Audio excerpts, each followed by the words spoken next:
Okay, we'll get started. Um, so those of you who are not able to see the Lex code, uh, please let me know in the chat box. So we looked at this code, which was about the assignment statement. What we will do is we'll spend some time modifying it, first understanding it and then modifying. Is Ravi by chance talking?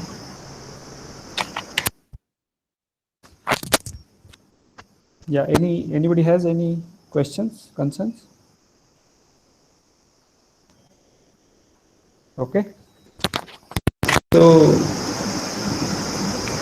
right. So this was our Lex code, and we had some keywords. For example, int was our keyword, and maybe what I should do is probably share this code. Um, okay, let me upload it on Moodle or maybe on the website. Let me upload it on the website.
Okay, I'm just copying it to the course web page.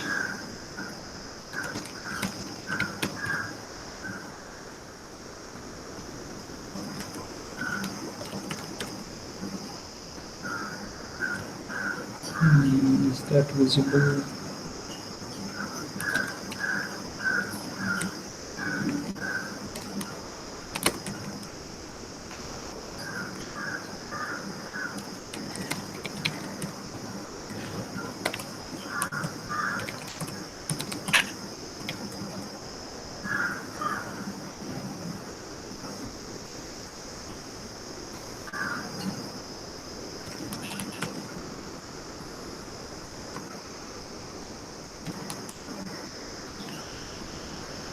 All right.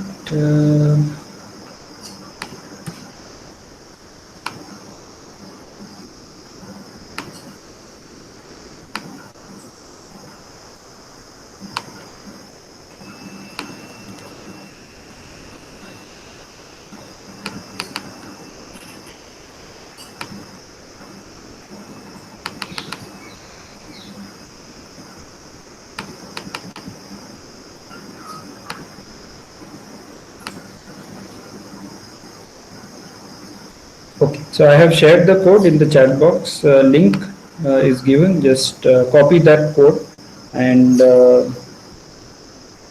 for now we'll look at a1.l. Anybody who is unable to see the code?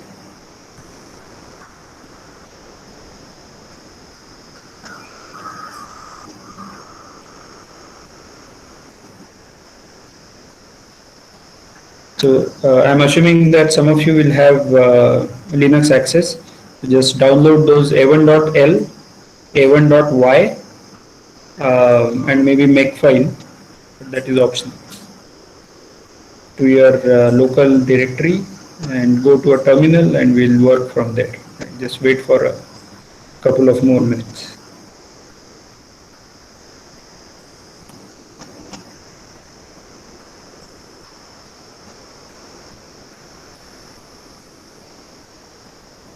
Okay, those of you who finish downloading and understanding, you can try adding, uh, let's say, some if statement to this particular language. We currently support only the assignment statement. So try supporting the if statement, where if statement internally could contain another if or an assignment statement.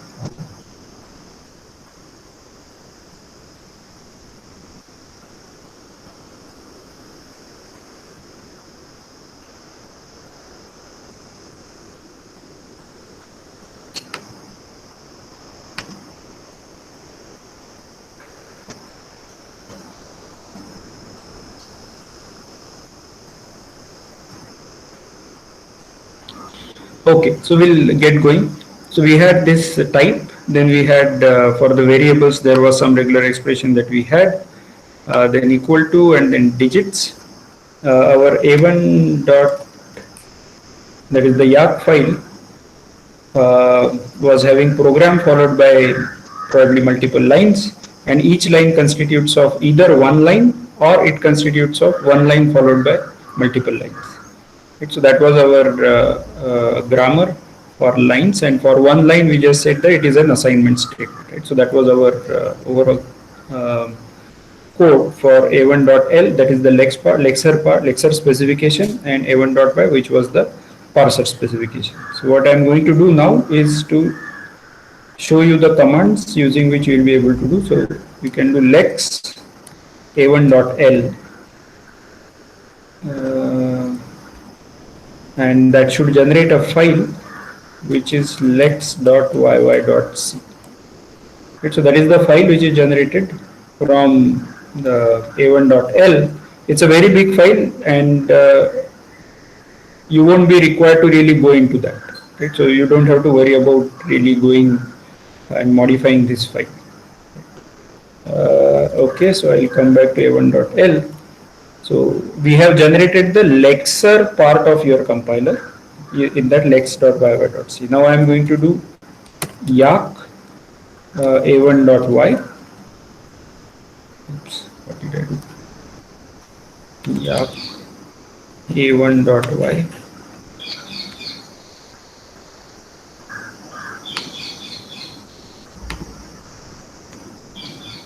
And that generated a file called y.tab.c. So that is again a large file which you don't have to worry about. Let's come back to that. So your y dot, yeah, one thing which I did not mention. Okay, let me just remove that. Y.tab.star. YARC a1.y. And then I am going to, so these two files, lex.yy.c and y.tab.c, these two are put together to generate a.out. So I am going to do gcc star.c, and that is going to, I was hoping that it will give me some a.out, but that didn't happen because it is looking for y.tab.h. This is the file which contains all those tokens from our perspective which did not get generated. And the reason why it did not get generated is because I did not give -d in the option. So I need to generate it like that. Now when I do, yeah, that y.tab.h exists. So now I can do gcc. And now that a.out is built, that is my compiler. How do I execute it? Well, I can do a.out, and on the command line I can give this thing int x equal to 10 semicolon. And that, how that is getting parsed, that is what is getting specified as part of the printfs, right? So this is coming from the input, and so if I press enter, etc., nothing problematic happens. Maybe I will try float x equal to 20, and it gives a syntax error because our compiler only understands int, right? And in this case, syntax error also exited the program, but that can be handled. That is not a problem, right? So this is our simple grammar and simple example of this. I'm going to put all of this into a makefile. So we have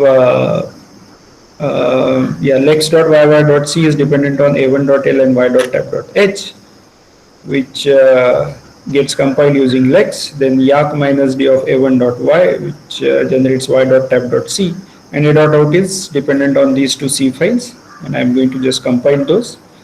And then input, instead of giving it from the command line from the user input, I'm just pushing it into a file that here. So I can have some statements like this, and we'll see if that gets parsed. So that is a dot out taken input. Let me just do a make.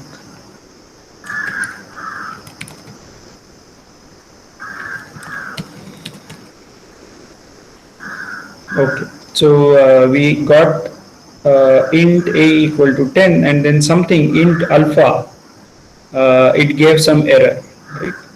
So any suggestions on why it gave error? Our Lex syntax is like this, right? So that seems to be sufficient for understanding uh,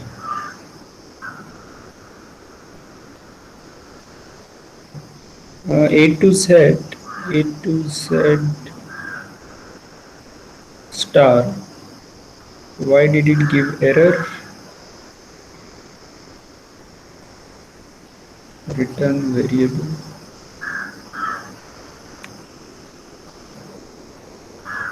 We can have only one letter identifier. Did we do that?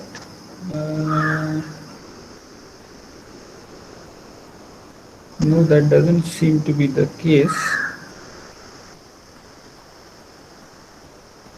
So our regular expression was a single character followed by arbitrary number of characters. So it should have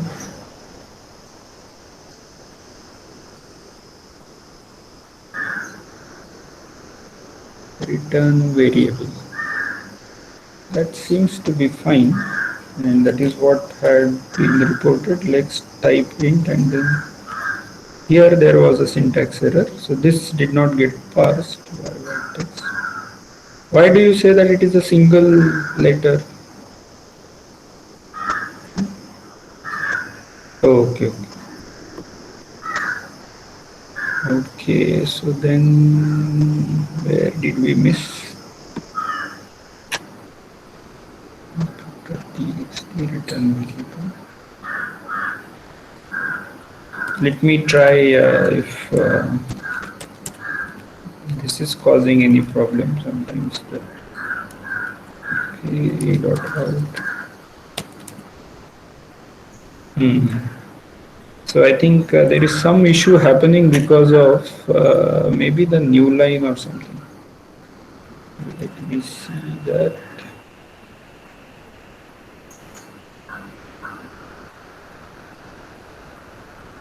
Int a equal to 10. Okay, what is our new line or dot? Don't do anything. That seems to be okay. So as you can see, what's happening is that the int alpha equal to 20, that is getting recognized. That is not a problem. But I think end of file is causing some problem.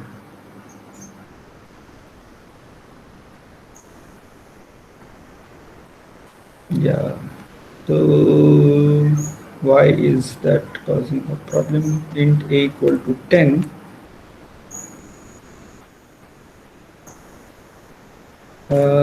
Int a, okay.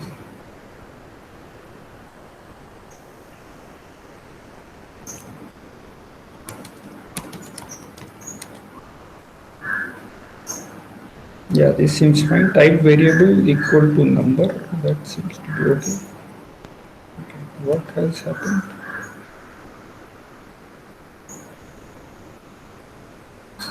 It's a new line.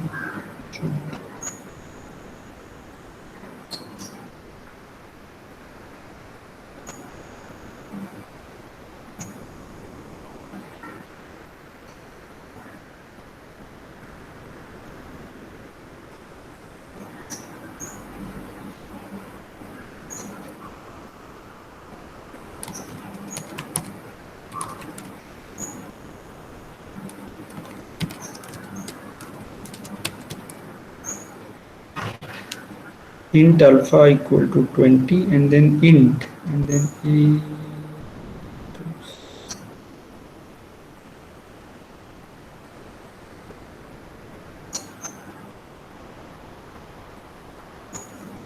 Why text string. I'm not able to see any problem, but if somebody sees the problem, please let me know.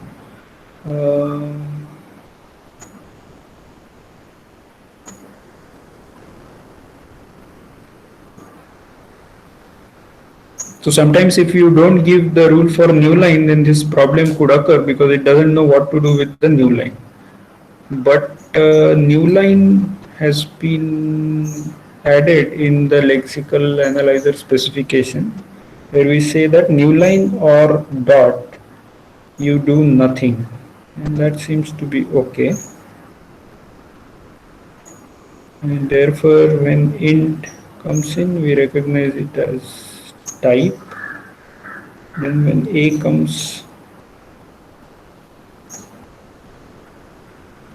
yeah, this also means that we will get an error even if we have exactly the same lines.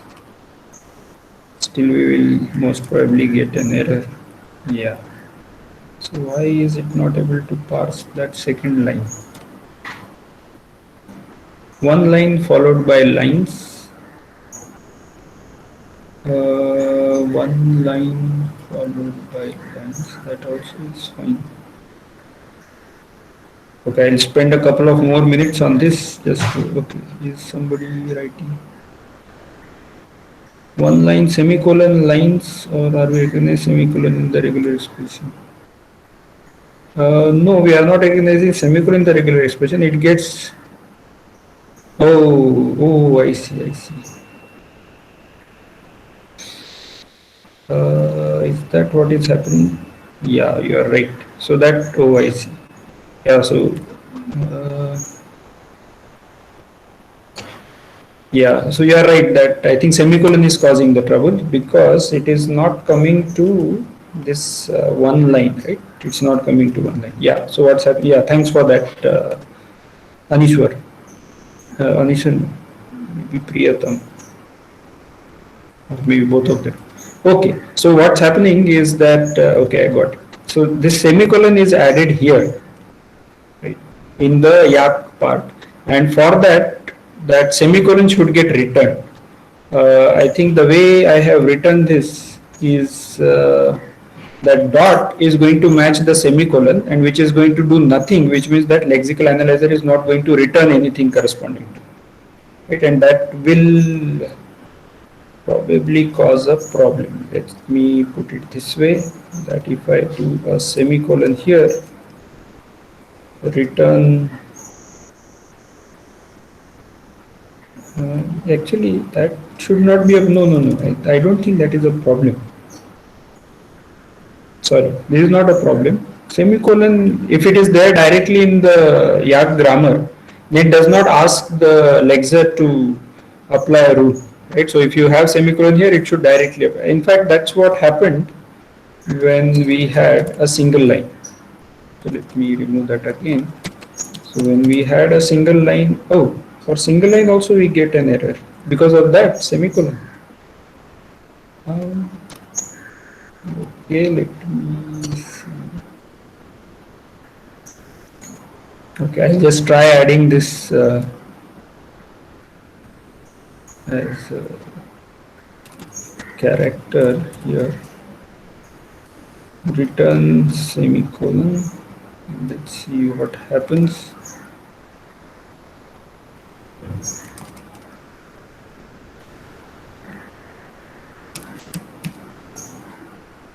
Okay, now it gets recognized as one line. Okay, so then I think you were right. So this recognition is happening after we have added semicolon, because that semicolon was getting added because of dot, which was doing nothing, and yeah, we had to explicitly return it. Okay, so that seems fine. Alternatively, another option is that we do not specify that semicolon in the Yak grammar. So in the sense that not as a semicolon but as some sort of token, right? In this case, the token itself is semicolon, so that is working fine. So that it starts with program, right? It tries to identify lines. Lines is one of these two rules, right? So we'll see how the parser is going to recognize this grammar. So it is going to be recognized bottom up, although it is going to get started top down. Very similar to the recursive formulation. So this type variable EQ number, individually those are recognized, and that is what gets printed as Lex output, these four parts. Then the rule gets applied for one line, and then the lines colon one line gets applied. So this gets applied, and then this rule, which means lines is considered as one line, that gets applied. Okay, let's add our favorite statement there, and let's see what happens. So this part is okay. The first part, one line, was okay. Then the second line starts getting recognized up to one line. After that, lines is recognized as one line, which is the first line, right? So this is going to be, this one line is going to be a equal to 10, and that one line followed this will be the second line, alpha equal to 20. That is recognized as lines, that comes here. So that is the second sentence, alpha equal to 20, and then one line is coming as a equal to 10, right? So this is our recursive formulation in the grammar, right? Any questions on this part?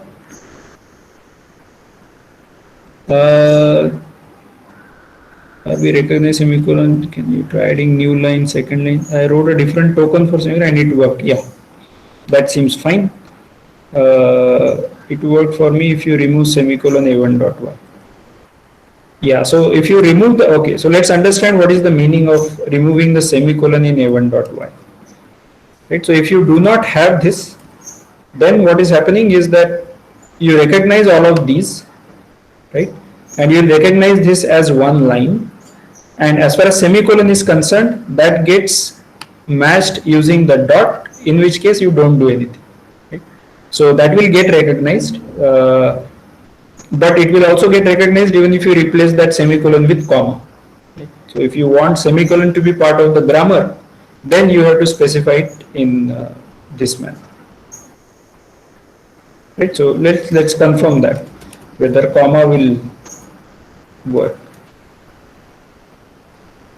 So we have to do a make.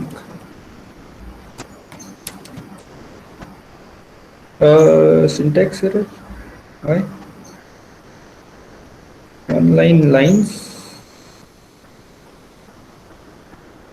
Where did I create a problem? Comma is ignored.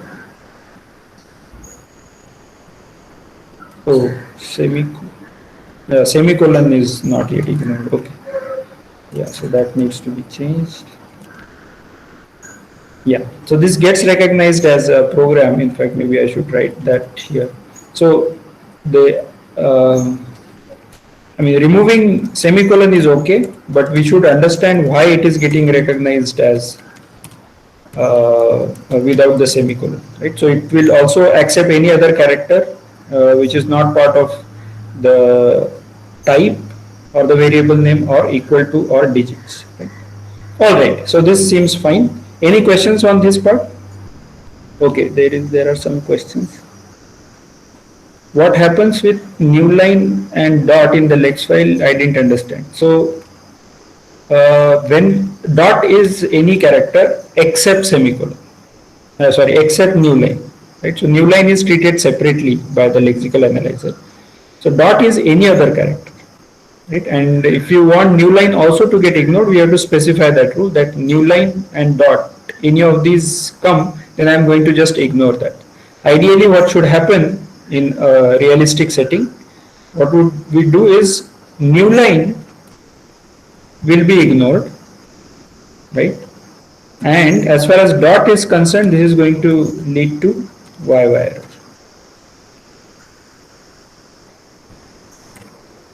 So if there is any spurious character, maybe I should say new line or space or tab.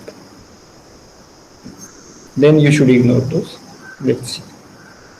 So what we will do is we'll add back our semicolon here.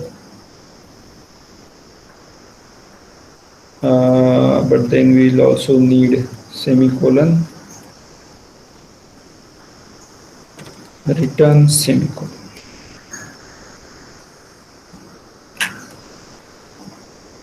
Okay, and our input file was int a equal to 10 and int alpha equal to 20. Let's see what happens for this, and then we'll try to correct that. Make what did it? Why error? Too few arguments.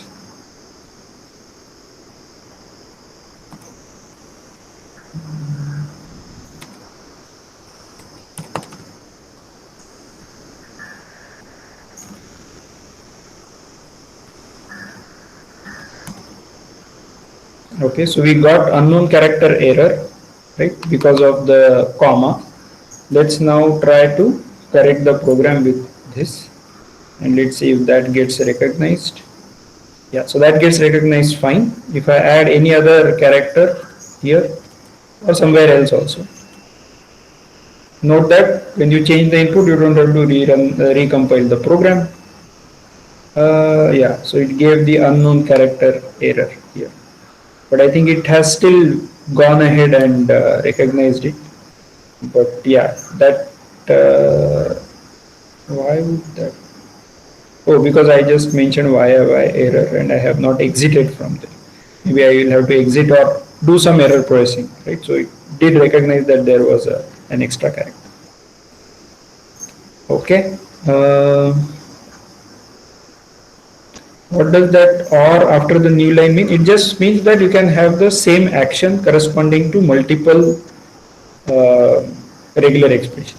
So here we are saying that new line or dot, irrespective of either of them comes, then you execute this processing. Similarly, in case of YAC file, we are saying this or is lines is it. So this is very similar. I'm just writing it here. See, recursively, if you have to say something like L is equal to O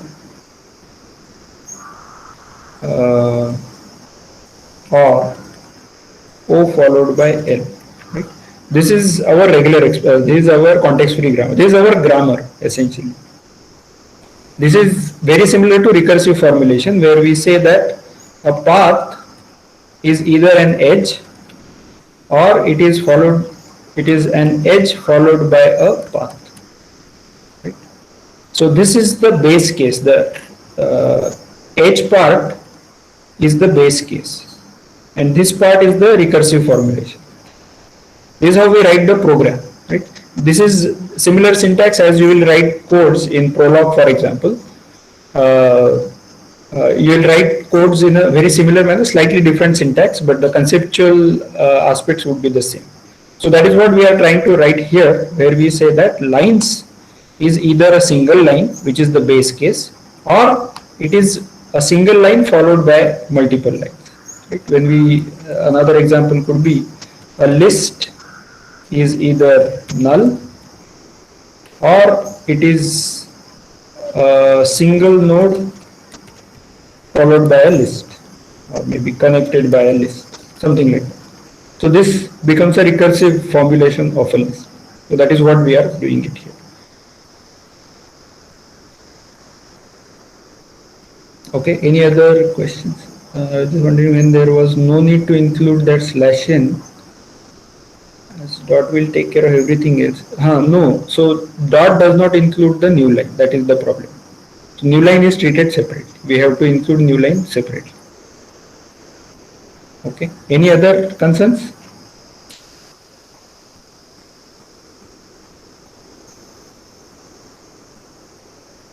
All right. So we'll modify this grammar. So now that you have understood and we went through some jugglery with respect to the lex and yak part, now we want to add an if statement to it. So what if statement should do, maybe it should have a simple syntax. So what the kind of syntax that I might want to support is something like this.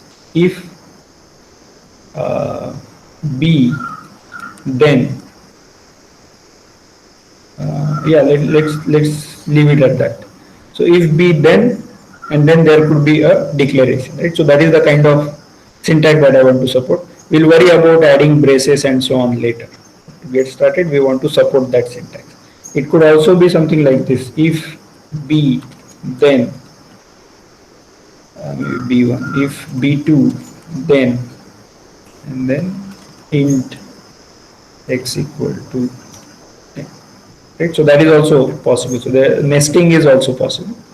So please try to code that up. Yeah, if you want to ask any specific questions, feel free to. What is B here? Yeah, we for now we'll assume that B is also a variable, Boolean variable maybe. But yeah, I mean even integer will work. So for now we'll assume that B is a variable. B, B1, B2 are variables. Same as alpha. Yeah, and somebody, if you want to ask any specific question, you can start sharing your screen. I can stop sharing. Just let me know so that we can all work together on that code.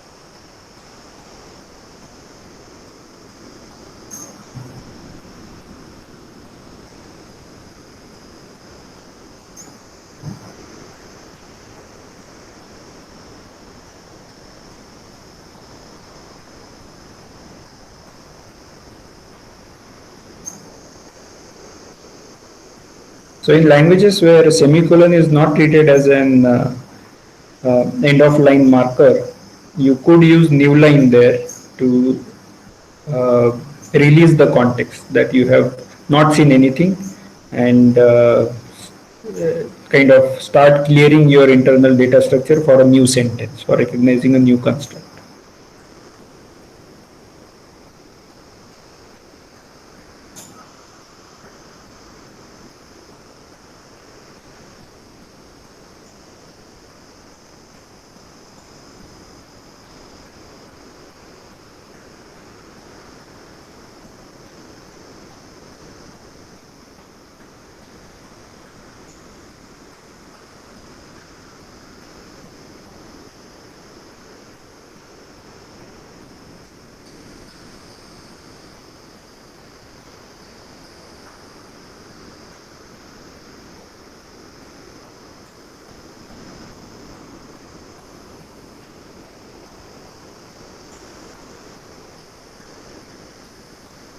I missed what is the cause the first problem was.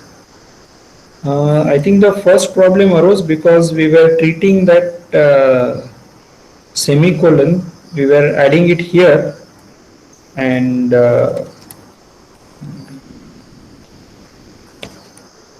a1.l here, that semicolon was not getting returned. It was getting matched using dot, and therefore we were not doing anything. So that was the problem. So it was not even going to that place. It was, so what it was doing is it identified the semicolon, it ate it up according to the lexical analyzer part. Then it went to the next part, which was int. So it recognized it as a type. And from there it tried to match int. And there was no rule in the YAG grammar. So we had type, variable, EQ, number, followed by a semicolon. Semicolon didn't come, but int came, that is the type came. And there was no rule which was corresponding to that, so it gave a syntax error.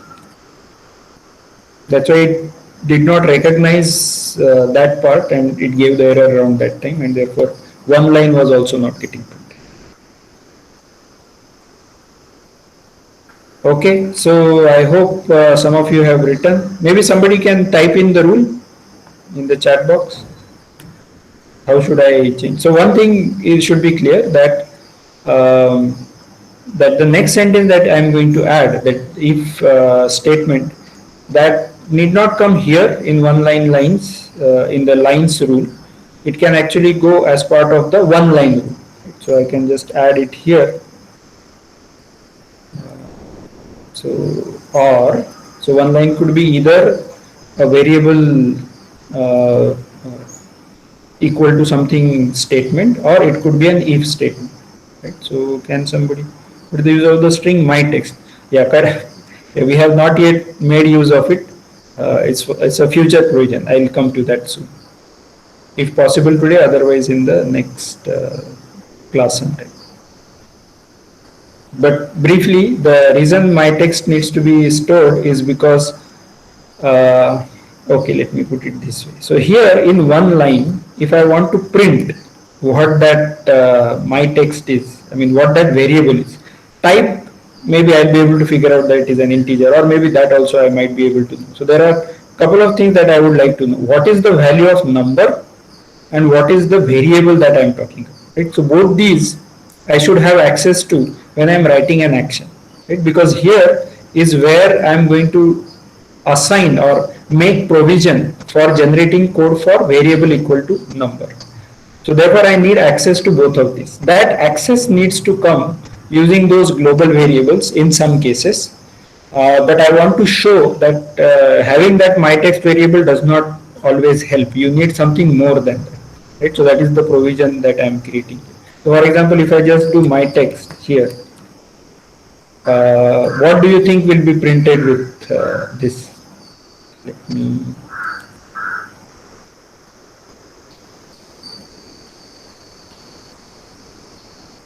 Right. So can somebody tell what would get printed without trying on your laptop?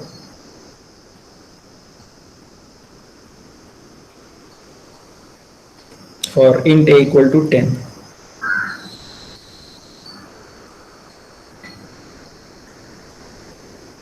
So the answer lies in what we do in the L file. Here, when we have this semicolon, at that time we are not changing the my text. But when we have this number 10, at that time we are changing my text. Right? And since the scanning is going to happen from left to right, first my text will contain int, right here. Then my text will contain this variable name a. My text will not contain equal to, but my text will contain finally the number. So when you come, by the time you come here, my text has already been overwritten with the value of the number. So therefore we expect that it should print 10 at this stage. So we'll just quickly confirm that, then we'll go to the if statement. Where did I print that? One line 10, right? So that is the string that is getting printed. So that means that I have somewhere information about this number, but I don't have information about which variable I am referring to, right? So this needs to be found out. So that will be our next task after we have taken care of if. All right, yeah, correct. So yeah, can somebody push the rule for if? I'll anyway write it meanwhile. So we had this or. So I need an if token. I'm saying that my syntax contains if variable, then followed by one line, right? Because if variable then will not occur on its own. It has to be followed by something. That one line itself could be either a type variable or an if statement and so on, right? So therefore this grammar takes care of that. And printf if then statement, this is just the debugging message. This has nothing to do with the actual part. And now I need if and then to be declared in the L file. So that is, I'm going to specify above the identifier.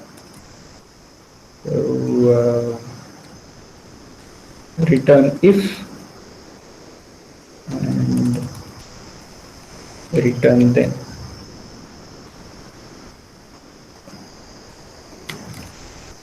So let's see if that works out. There is some problem if variable symbol if is used but is not defined as a token. Why? Just now I did that.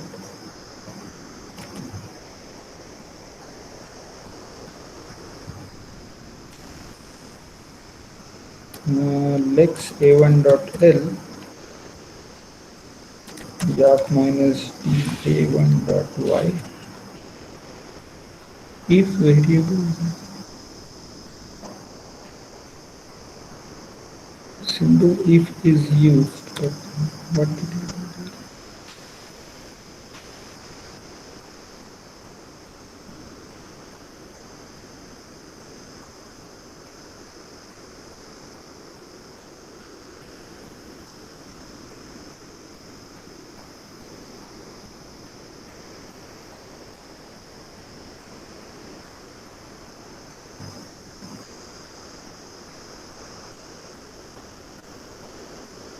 Sir, Yap minus d a1.y. That seems fine.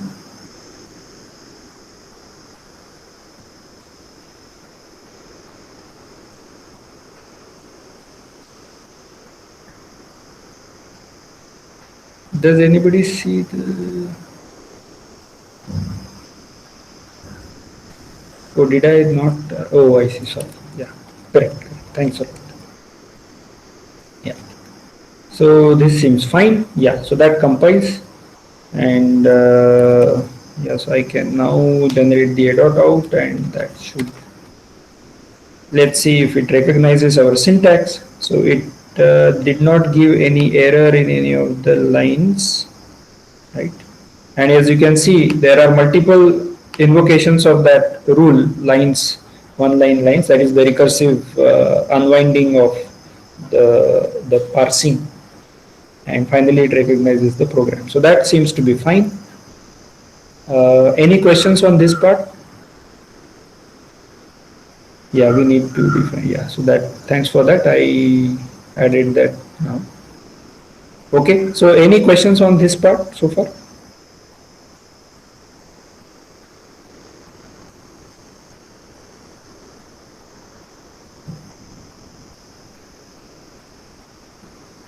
Right. So now let's come to this part that I want to have variable name to be somewhere available to you, right? This my text, again, this is kind of dependent on whether number was coming at the end of this rule or not. And that is not a very sure shot way of recognizing. There are multiple ways in which this can be handled. And we are going to look at two of the ways. Maybe today we'll look at one of the ways. So what you can do is have an action here, right? So we have this just after variable. If I want to know, I can store string copy variable yy text, right? So for this I will have to have some sort of 100 and then char num of 100. Num, maybe I'll say int num.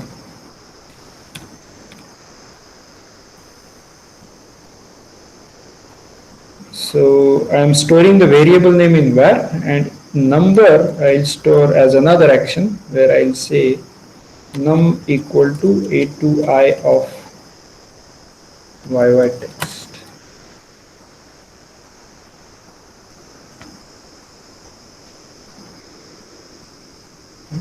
And what I'm going to print here is %s equal to %d. So that is var comma num. Let's see if I get this information here. Okay, what did I do now? String copy not defined, yy text undeclared, extern char star yy text, and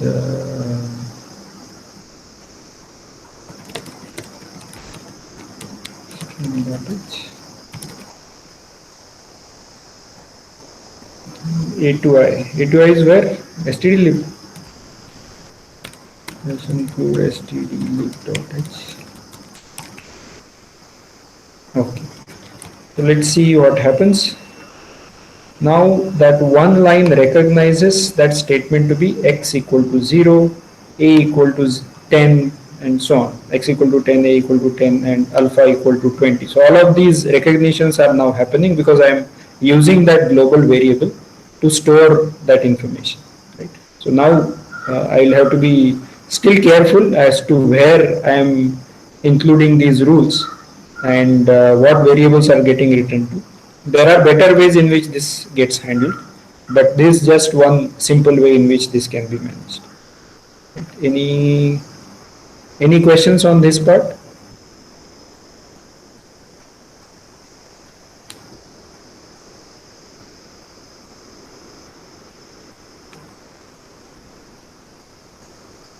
Okay, then please write the rule corresponding to identifying which variable I am talking about in the if part. So just print a similar thing in the if, after the if this statement. In case of if then, in that printf I would like to know what variable we are talking about.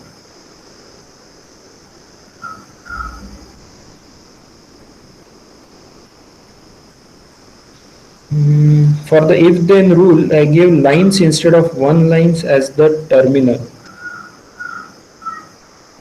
Okay, so let's see lines instead of one line as the terminal. Here, if variable then lines.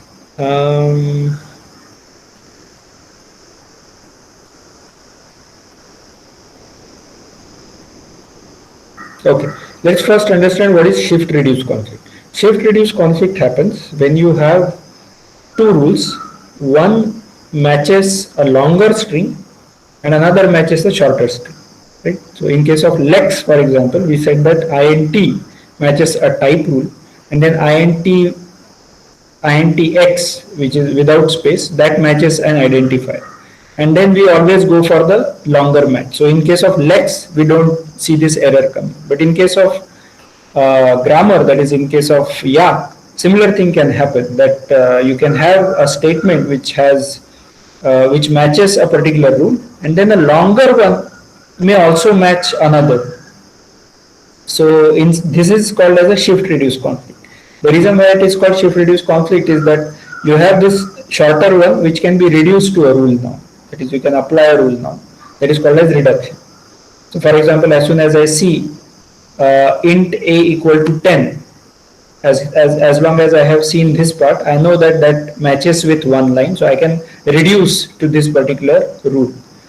Whereas if I see if b1 then, right, only this much part, I cannot reduce it to the if else rule because I am yet to see, let's say, one line or lines, right? So that I need to see. So therefore, what my next job is to shift the next token. I need to consume the next token. So that is called as a shifting. Shift reduce conflict occurs when you have one rule saying that okay, reduce it now, another rule says no, you have to shift. That is called as a shift reduce conflict. Generally, shift reduce conflicts are not a problem. It is considered to be a warning. It's not considered to be an error, because by default the importance is given to the shift. That is, if there is a longer rule, you will match that. So in case of lines, you are probably going to get a shift reduce conflict. Okay, let's understand why that might be happening.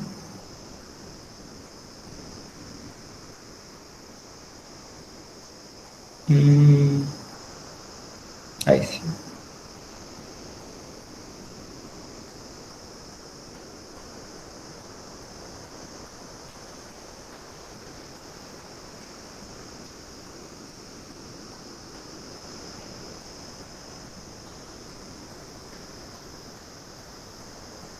If variable then lines.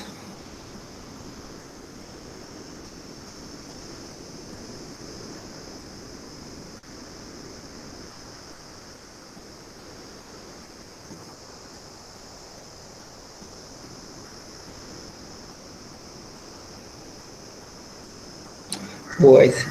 So that is happening. Okay, so I'll tell you where it is happening.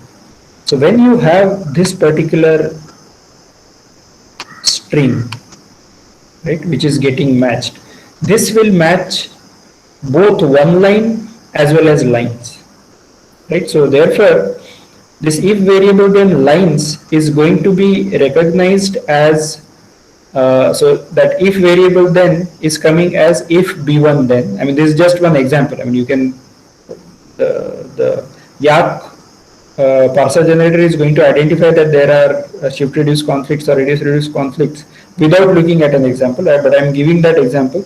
If b1 then can be gotten with this, lines will recognize this part. But this also can be recognized as one line, right?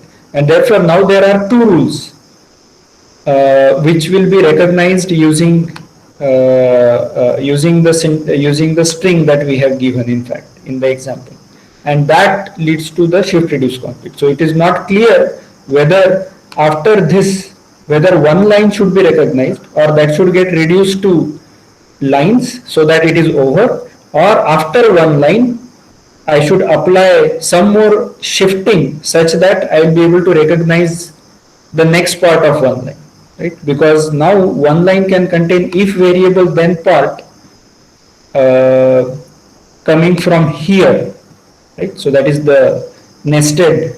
After you have seen if b1, then you can see if b2, right? So that and this particular lines could be one line coming from this, that is the single line, or this whole thing could be recognized as one line, and that can be recognized as lines. So now there is it is not clear which rule to be applied, and therefore it gives a shift reduce conflict.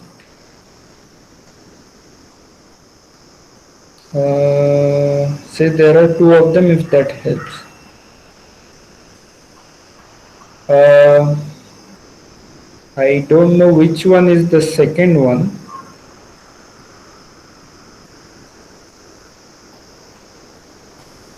We can actually try that. So let's see. Two shift reduce conflicts. Okay, it doesn't give any information on that. I mean, I think there is a debug mode of Yak using which you can find out where it found the shift reduce conflict, etc. But the purpose here is that, again, if you can avoid shift reduce conflicts, well and good. If you are unable to have recognized shift reduce conflicts, it's okay, because it will still go for the shifting and it will still recognize it as it is. Right? We'll study the theory behind that when we look at parsing, that why these shift reduce and reduce conflicts occur. But in this case, because we are specifying lines here, it is giving, it should be one lines. Oh, what did I do? Oh, one line. Yeah, so that takes away the error. Okay, any other concerns? All right, so we'll stop here, and we'll look at some more stuff related to Lexiac in our next class. I'll probably post some small homework type of assignment in this, just for you to get started. But otherwise, whatever we discussed, I think that you should definitely practice. Right? You can try adding other constructs, which should be quite straightforward. Identifying which part of that, for example, the variable name, etc., that will require us something more. Right? So that we'll study in the sometime.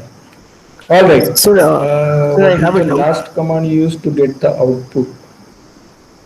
Last command you used to get the output.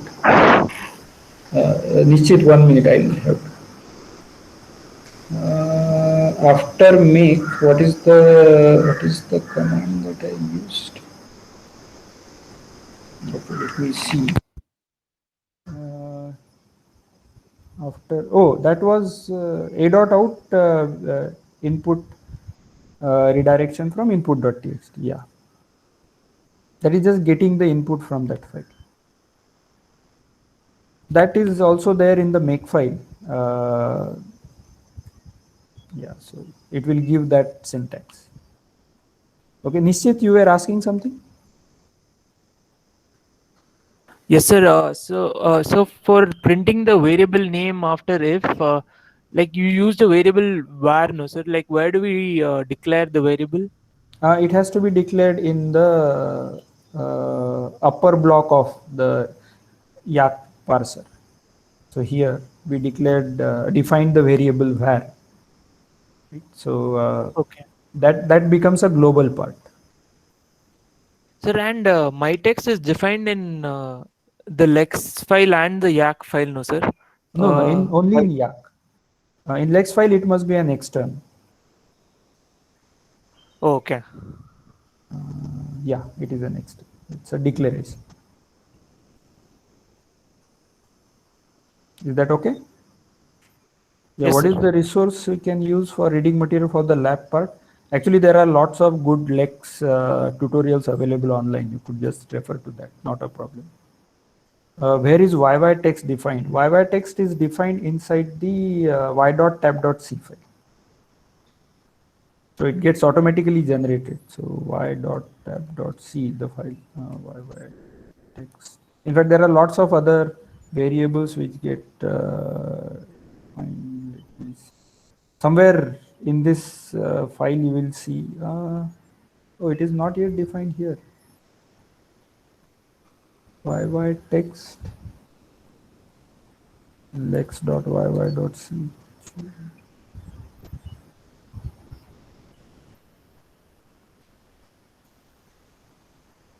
Ah, no, this is also extern. Okay, looks like it is some hash define. No, that is. Let me see. I think it should be there somewhere in one of. Okay, this is the definition of yy. It's in lex.yy.c. I thought that it is in y.tab.c, but it is in lex.yy.c. Okay, yeah, good. Okay. Do we need to specify semicolon as backslash semicolon?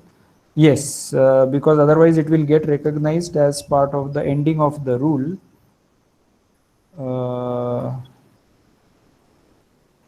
Well, here it worked actually, right? Yeah, so here it worked. Even if you specified backslash semicolon, that will work definitely. But semicolon kind of worked in our case. So I think looks like this is working. So even if you don't have backslash, it should be okay. But make sure that there is a new line before that. Otherwise, this will get recognized as the end of the rule of the previous line.